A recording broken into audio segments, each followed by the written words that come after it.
Bismillahirrahmanirrahim. Makanya ini penting ya, kalau sampean tanya ingin jadi alim tafsir ya harus hafal Quran semua. Nah, kalau tidak mungkin yang nunggu orang semua mati baru Anda jadi ahli tafsir, karena tidak ada musuhnya.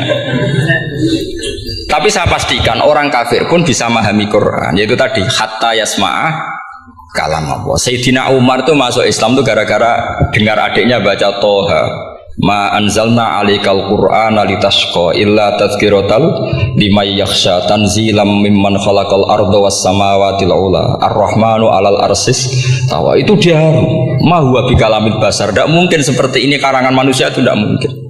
Akhirnya dia Islam. Banyak orang Islam karena diperdengarkan Quran, karena memang notnya sudah unik, makna kualitasnya juga sudah unik, semuanya itu unik, indah. Sampai sekarang pun orang kafir itu orang paling tahu Quran.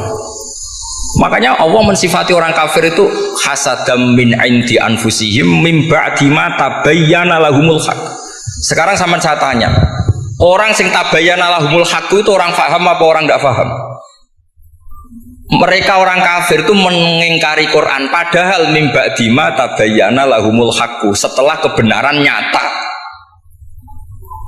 bagi mereka. Nyata bagi mereka artinya orang kafir faham atau tidak faham? Faham. Cuma mereka punya penyakit hasadam min indianus. Mereka juga kalau ada ayat tentang ahkam yang memberatkan, mereka bilang i'ti bi Qur'anin ghairi hada au badil. Muhammad harusnya jangan tema itu yang diangkat, buat cari Quran yang lain yang enggak tema itu.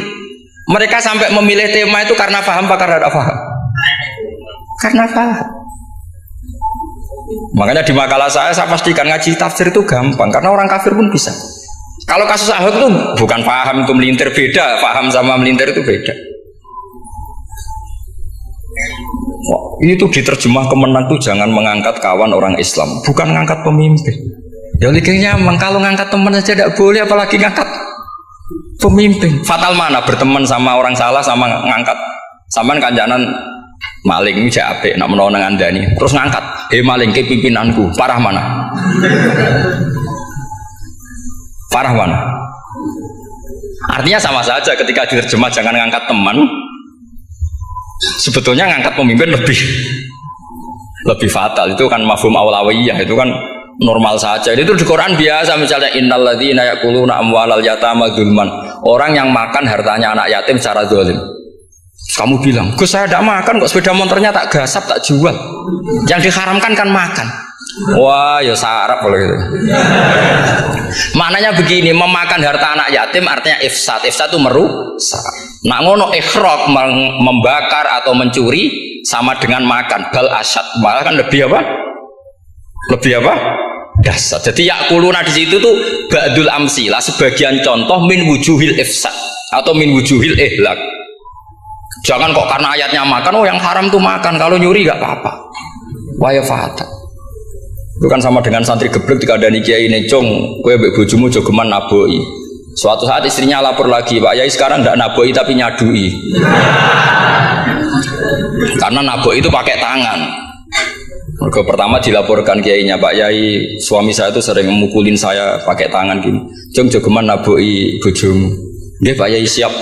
Suatu saat istrinya lapor, Pak. Tetap benjut, kenapa? Kalau nak ini disadui. Mereka pikirannya, sing haram nabok, nak nyaduk halal. Oh itu kan ngajak goblok bareng. Nah masalahnya di usul fikih kasusnya seperti itu. Makanya saya ini kadang ya maliki sekali. Kadang saya itu maliki sekali. Kadang ya. Misalnya begini, saya beri contoh. Ini yang kisah nyata ya. Ada seorang Arabi datang ke Rasulullah. Ya, tadi kan teman-teman minta juga ilmu hadis ya, ini satu paket saja. Yaitu tadi nanti kalau sampean kasih alim itu sudah ada urusan saya tadi. Nunggu orang mati banyak tadi. Kalau nggak usah nunggu orang mati, sarannya tadi apal tadi. Ya Rasulullah ahlaktu. Saya ini orang yang rusak.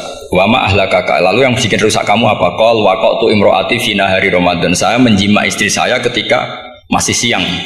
Fina hari Ramadan, siang Ramadan. Walhasil Nabi tidak menyuruh hanya kodok, tapi menyuruh kafaroh. Kafarohnya itu merdekakan budak atau memberi makan 60 orang miskin atau puasa berapa? Puasa 60 hari. Atau urut merdekakan budak, atau puasa 60 hari, atau memberi makan sitina miskin. Oke, kita sepakat. Sepakat ya, hadis itu sahih dan diulang-ulang oleh Ashabus Sunan. Oke, riwayatnya nggak masalah. Sekarang kita analisis maknanya. Sekarang sampean saya tanya, kalau Anda misalnya sekarang jam berapa ini? Misalnya sekarang jam 9 kurang seperempat Ramadan, terus Anda rokok atau Anda ngopi, kepengen ngopi terus ngopi tanpa uzurin syar'iin, Anda hanya wajib qadha apa bayar kafarah? Tidak sampean jawab. Rata-rata kiai kita, oh mau wajib qadha Gus karena gak jima. Sing seru kafarah itu nak jima. Kan ngombe kopi be jima beda. Pertanyaannya tuh lucu, ini naik secara fikih masalah. Masalahnya begini. Jima bojo itu tidak zina. Jima bojo itu zina apa enggak? Enggak. Berarti dengan makan bedanya apa? Sama kan? Sama-sama amrun mubah. Sesuatu yang boleh. Kenapa hukumannya berat?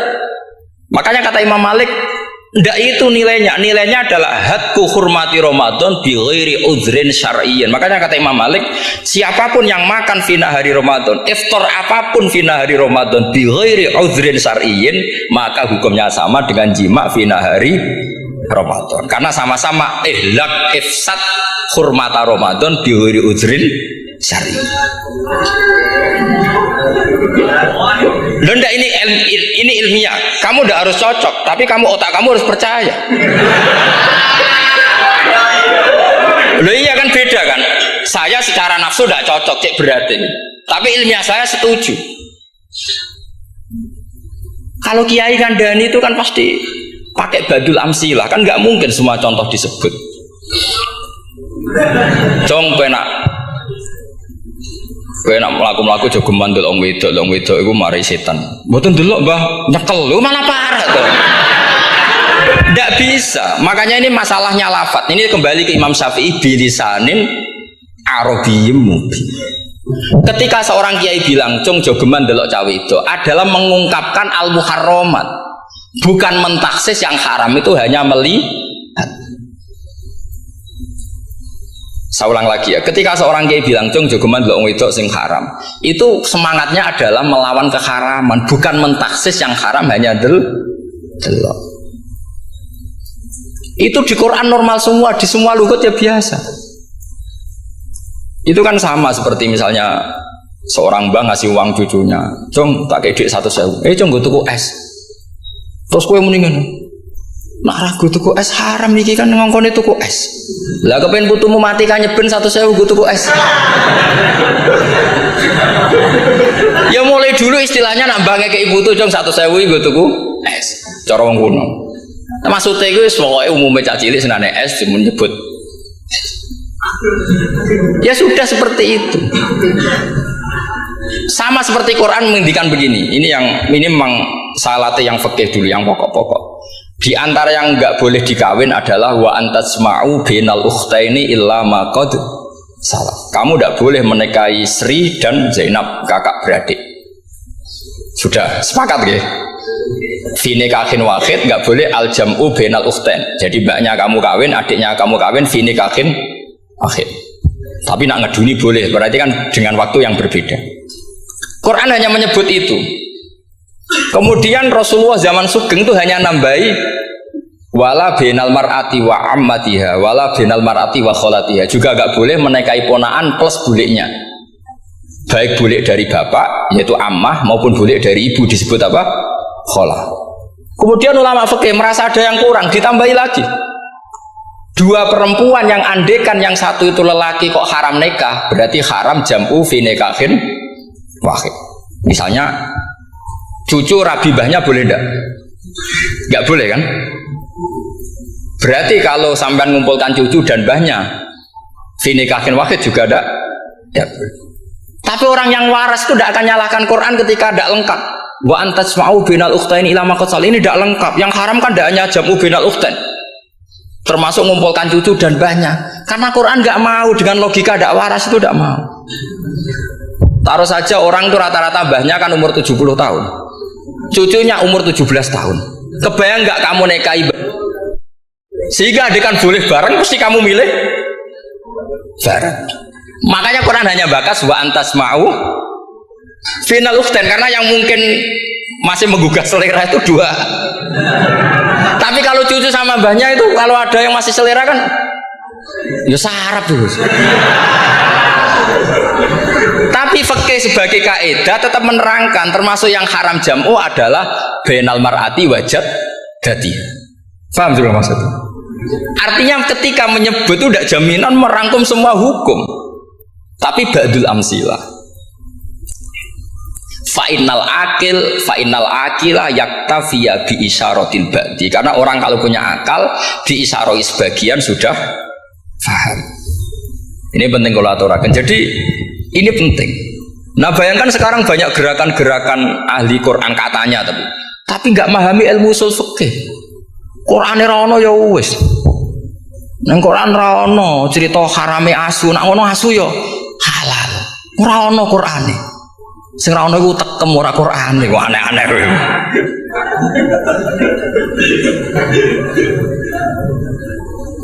Itu kan sama terus sampean misalnya tadi jam 09.00 Ramadan tambah uzurin syarian terus mangan mie rokokan. Itu kan melecehkan Ramadan biguri uzurin syarian. Karena melecehkan hurmata Ramadan kena sanksi separah itu. Jangan kamu terus bilang, tapi Nabi hanya bilang masalah jima fina Ramadan. Jima istri itu hukumnya itu tidak zina, hukumnya itu mubah sama dengan makan. Ini cara madhab Maliki, tapi kita alhamdulillah madhab Syafi'i. Ya itu masalahnya. Berhubung itu menguntungkan sami'na wa ta'na. Nah, itu. Tapi saya sendiri dalam konteks ini, saya itu ya sangat-sangat Syafi'iyah, sangat-sangat Syafi'iyah. Dalam banyak hal sangat-sangat Syafi'iyah. Tapi dalam banyak hal kadang-kadang saya Maliki. Nah, itu kan kalau sampean tanya kenapa gitu, ya hikmah baca banyak saja. Karena yang Syafi'i itu ya karena bacanya hanya Syafi'i. Itu bukan fanatik, itu keterbatasan. Itu beda, itu namanya tidak fanatik, itu keterbatasan. Itu beda sekali. Jadi kita harus ngaji yang banyak. Saya termasuk utang ya sama Imam Syafi'i itu baca kitab Ar-Risalah. Itu kitab yang kadang satu ulama baca sampai 500 kali. Yaitu Imam Syafi'i itu dalam kitab Risalah itu begini, ini termasuk ulumul Quran yang paling penting. Muqaddimahnya begini. Wan nasu sinfani min awalil amri. Wan nasu sinfani. Ketika Rasulullah datang membawa Quran itu manusia hanya ada dua. Al kuffar sing dari jenis ahli kitab dan kuffar dari jenis yang tidak ahli. Bahkan tidak ada orang Islam zaman itu. Pertama Nabi jadi Nabi itu adakah pendengarnya yang Muslim? Kan tidak ada. Semuanya ahli kitab.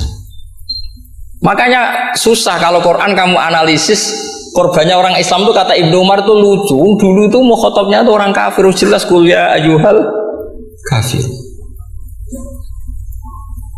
Ya ayuhan nasu ubudu rabbakum alladzi khalaqakum. Jelas orang kafir. Karena orang Islam nggak mungkin dikhatabi ubudu rabbakum. Makanya Imam Suyuti kalau nafsir itu ngeper ubudu rabbakum wahiduhu. Tapi kalau mukhatabnya orang Islam, dawimu alal ibadah atau dawimu alat tauhid. Karena dia tahu kalau mukhatabnya orang kafir, ubudu ya masih wahidu. Kalau sudah Islam kok dikhitabi ubudu, mudawamah alal ibadah. Itu saking alimnya Imam Suyuti. Ini saya teruskan. Kalau mukhatabnya itu orang kafir ahli kitab, itu kemungkinannya ya dua cara mereaksi Quran. Yaitu disebut lam yakunil ladzina kafaru min ahlil kitabi wal musyrikina munfakina hatta ta'tiyahumul. Jadi lam yakunil ladzina kafaru, jelas kafaru itu umum. Kemudian ditafsir kafaru itu ada yang min ahlil kitabi, berarti kafaru yang jenis Yahudi Nasrani. Ada kafaru yang min ahlil kitabi wal musyrikin, kafaru yang jenis musyrikin, yaitu kafir Mekah. Karena cara kaidah nahwu al-atfu yaqtadi taghayyur, kalau ada ataf pasti konteksnya beda.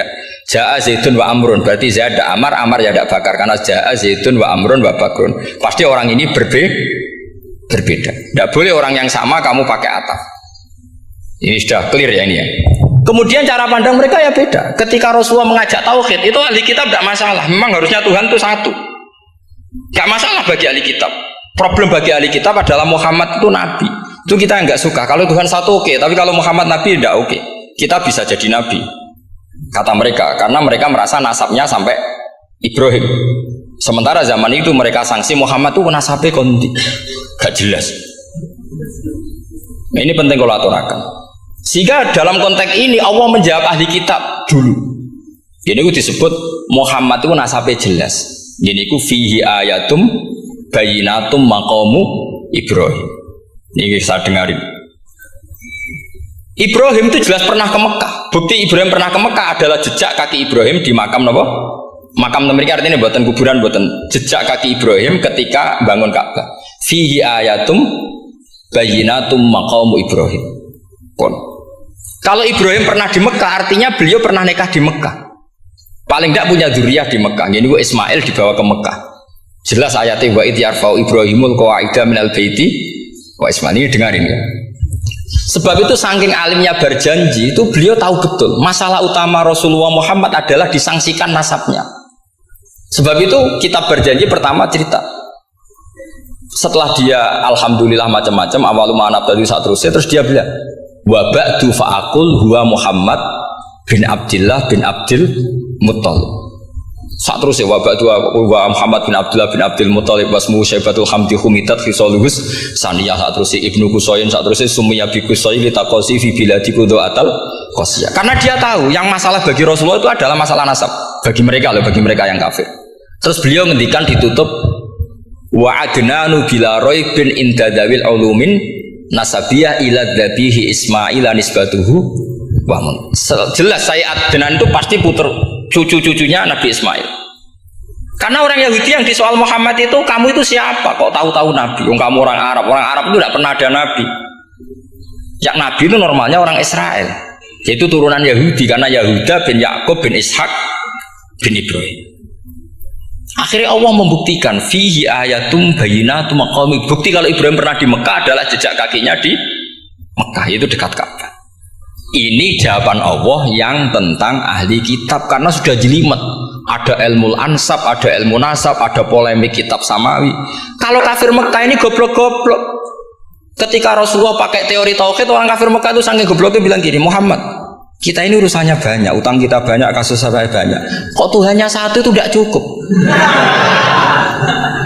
Yaitu mereka mengatakan aja'alal alihata ilahau wahida inna hadza la syai'un ujab. Bagaimana Tuhan hanya satu? Urusan kita banyak, masalah kita banyak. Tuhan nggak boleh satu, harus banyak. Sejumlah urusan kita. Ada Tuhan BPKB, Tuhan macam-macam lah. Ada Tuhan kredit, Tuhan kas macam-macam lah kan. Sesuai sebanyak urusan kita. Mereka tanya aja'alal alihata ilahau wahida. Masa Tuhan satu? Inna hadza la syai'un ujab. Ini aneh. Tapi Rasulullah dengan sabarnya. Kalau yang seperti ini Allah menjelaskannya beda dengan yang pertama. Karena tadi orang kafir itu bisa min ahlil kitab, bisa wal musyrikin. Lam yakunil ladzina kafaru min ahlil kitab. Ada yang wal musyrikin. Semuanya ini tidak pernah munfakina hatta ta'tiyahumul bayyinah. Mereka tidak pernah tercerabut dari pikiran mereka, dari mainstream mereka sampai ada bayyinah. Bayyinah itu kejelasan kebenaran atau benar yang begitu jelas. Itu siapa? Rasulun minallah yatslu suhufam mutahhar. Akhirnya Nabi sabar. Saking sabarnya Nabi itu ngomong gini, ya di khalayak umum, mukhatamnya ya kafir semua. Hei saudara-saudara kami suku Quraisy, kita ini sebangsa. Nabi tanya, Muhammad, ajaran kami itu benar karena kami itu orang yang kita percaya. Tapi kali ini Anda aneh karena ngajak satu Tuhan. Itu tidak mungkin. Urusan kita banyak, satu Tuhan tidak mungkin. Tuhan harus banyak. Kita punya 3 aja kurang banyak kan, banyak punya Lata, Uzza, Hubal. Rasulullah dengan sabarnya ngendikan gini, hai kaumku, kalau kamu jadi pembantu, jadi buruh, senang mana punya majikan banyak sama majikan satu. Kalau majikannya banyak, itu perintahnya beda-beda, seleranya semua harus kamu lakoni, semua harus kamu taklui karena kamu harus nurut. Wah ya repot mat kalau di majikan banyak, ngerepoti mesti. Rasulullah tinggal nimpali, Tuhan kamu itu majikan kamu. Kalau Tuhannya banyak, perintahnya ya banyak, seleranya beda-beda. Kamu bingung nggak? Wah ya bingung, ya udahlah mat satu aja. Akhirnya mereka masuk Islam.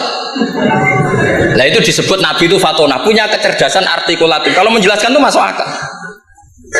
Nah itu disebut dorobawahu matalar rojulan fihi syuraka'u mutasyakisuna wa rojulan salamal birojul hal yastiawiyani masalah alhamdulillah. Nah ini penting. Allah membuat satu perumpamaan bagaimana ada satu pembantu yang punya majikan banyak, yang berbeda-beda seleranya, berbeda-beda perintahnya. Dengan kalau hanya satu majikan, apakah sama? Mereka jawab tidak sama. Enak punya satu majikan. Begitulah Tuhan kamu harusnya satu. Jadi artinya gini, kalau kamu ngaji ulumul Quran, kamu harus tahu ini khitab ke kafir. Kafir yang mana? Ahli kitab atau kafir yang musyrik? Nah sekarang tidak tahu lagi, pokoknya kafir. Makanya kalau orang berdebat dengan mereka itu tidak goblok menewak. Makanya sama tidak usah ketularan goblok, sing pun gimpun, sing goblok itu usah ditambahi mun kathah dan ini gimpun. Ya karena kita ngaji jelas Qurannya kan lam yakunil ladina kafaru itu masih ada min lil bayaniyah atau min lil bayanil jinsi. Kafaru itu sopo siji min ahlil kitab, dua kafaru sing wal musyrikin. Dua-duanya tidak pernah munfakina hatta ta'tiyahumul bayinah. Mereka tidak akan tercerabut dari pikirannya sehingga ada bayinah. Bayinah itu siapa? Rasulun minallah yatlu sufam. Nah ketika Nabi menjelaskan asal usul nasabnya bahwa Sayyid Adnan itu ila Ismail, Ismail jelas putra Nabi Ibrahim, mereka terus baru iman karena ada fihi ayatum bayinatum maqamun apa Ibrahim.